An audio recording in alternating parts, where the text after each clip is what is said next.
Hello guys, તો જય શ્રી કૃષ્ણ બધાને. અને તમે જોવો મસ્ત અને તાજા તાજા ટમેટાં આવી ગયા છે. તો આપણે આજે ટમેટાનો ઉપયોગ કરીશું સૂપ માટે. તો સરસ મજાનો અહીંયા હેલ્ધી સૂપ બનાવવાનો છે, જેમાં છે ધાણા, લસણ, ડુંગળી, આદુનો ટુકડો અને એક ગાજર.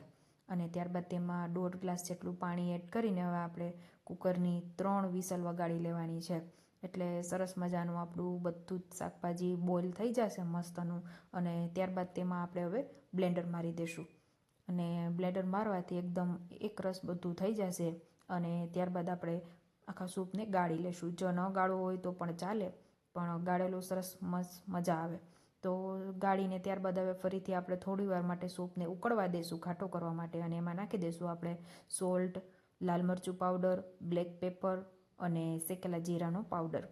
અને ત્યારબાદ આપણે હવે મિક્સ કરી લઈશું. અને મસ્ત આપણે કોર્નફ્લોર વગર જ આપણો સૂપને આપણે એકદમ ઘટ્ટ થવા દેવાનો છે ધીમા ધીમા. તો આપણે મસ્ત ઉકળી જશે.